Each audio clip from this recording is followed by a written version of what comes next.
Hello, everyone. Hello there. We were talking, and well, that's what we do. I mean, that's what we offer you is that we are talking. But we were talking, and we discussed the issue of what what is the truth, or what is the one truth, or a major truth that acts as an anchor in your life or helps you to center in challenging times. Um, what is that truth that helps you in that regard?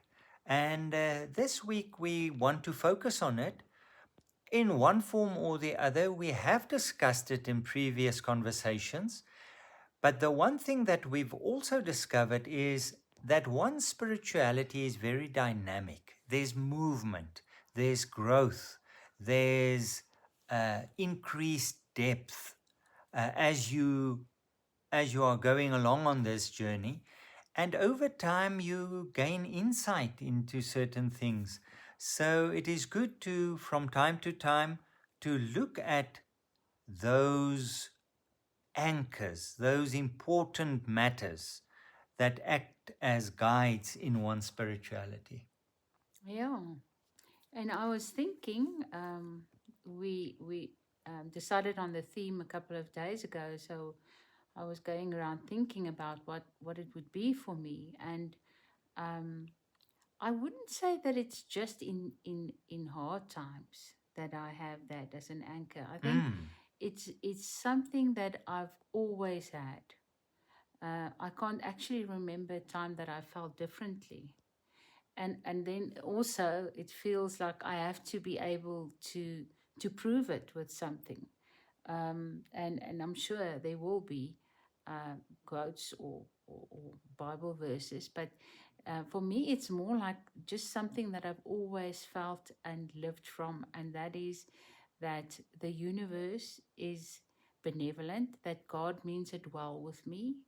And that may sound very strange if you have had a very traumatic life, and or look at the world at this stage with all the atrocities that's going on, the wars, all the everything that is so terrible. I've never felt that God is to blame.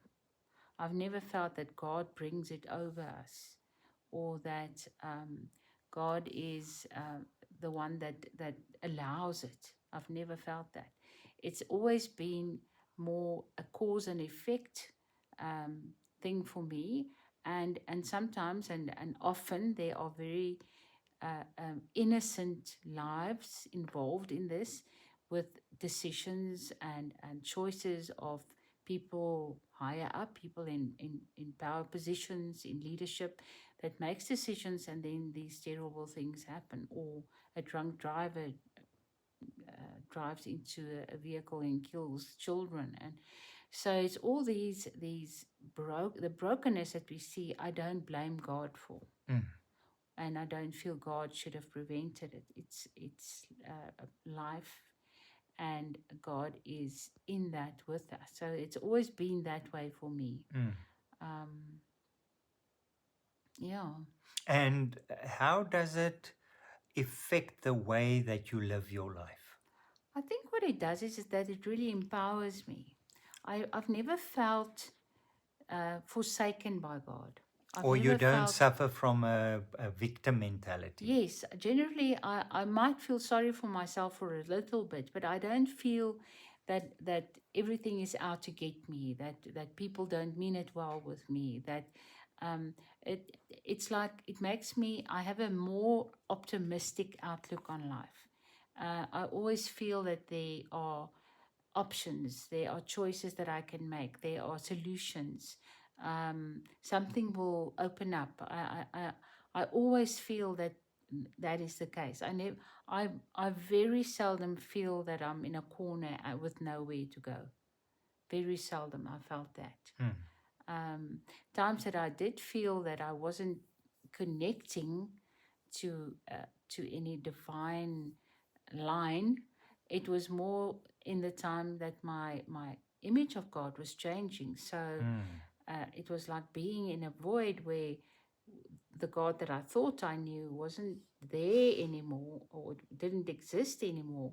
And I still didn't really know what God would be like. Mm. So, and that was a scary time. Mm. It's But interesting. still, it was that feeling of still being held. Yeah, because it is interesting, even with a changing God image, you still had the feeling. Yes, even when God was a very um, uh, difficult judge, uh, Overly oh, sensitive. yes, very, very judgmental, very strict, out to make sure that I'm doing the right thing. Even then, I felt um, I didn't feel that um, I was alone. I didn't Mm, feel that everything depended on me. mm, mm, Um, I just felt that I needed to do the right thing for this strict parent God of mine. mm, But it wasn't like, yeah, I felt God cared.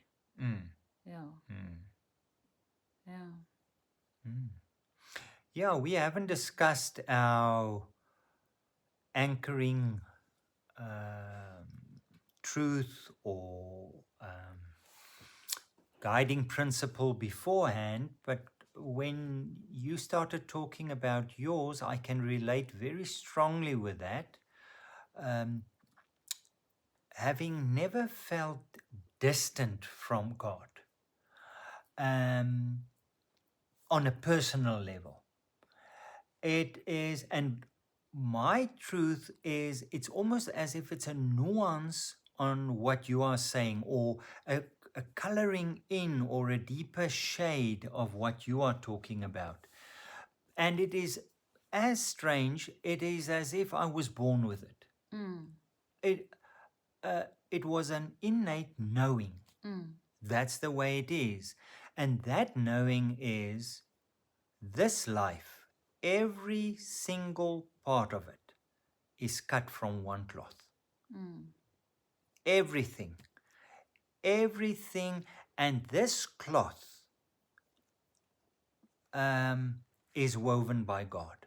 mm, Um, and by and by implication, that means everything that I do has a sacramental quality to it. mm, Everything in life, almost, you can live a liturgical life by washing dishes. by washing the dishes, by filling up the ditches in the road here in front of the cottage, by tightening a fence wire, by preaching, by leading a cell group, by teaching, or it doesn't matter. Mm. The one isn't higher or Or more more holy. or more holy. Everything is cut from one cloth. So it doesn't matter with what I'm busy with, it has a deep quality.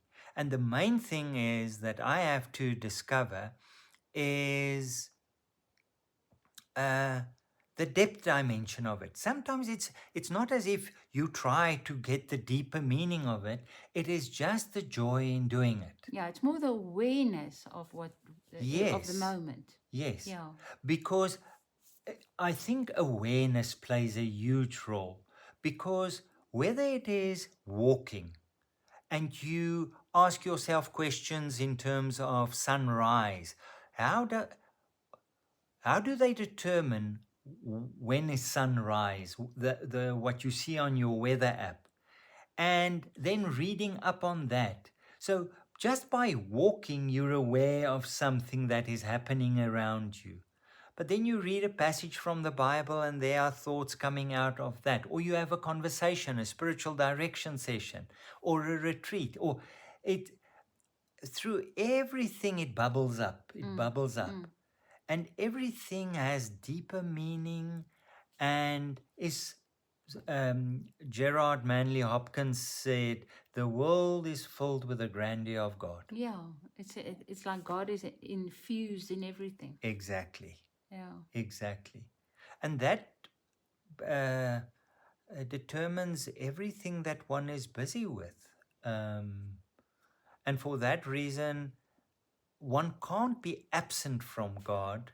One can only be aware or not aware of God. yeah, That's how I feel yeah, it. yeah, Yeah. yeah. Um, Very much the same. And you were quoting Einstein to prove my point. So will yes. you please prove my point again? Okay. Otherwise, you have no legs to stand on, No. and this is null and void. Einstein said the big question man has to ask himself is this: is the universe friendly? Mm, And what you are saying it is. it is. Yeah, Uh, that has been my experience. Even in times when things went wrong, I yes. didn't feel that it was the universe or God causing it. Mm. Um, yeah, yeah, it was a good one to think about. Mm. We would like to know what yours is, so please let us know, Mm. and we could maybe even do more of these, discuss your thoughts and see Yeah. if they yeah, it'd be very interesting. Always lovely to have the conversation in a wider circle. Yeah. Keep well and warm on that side. We're talking again next week. Keep well, everyone.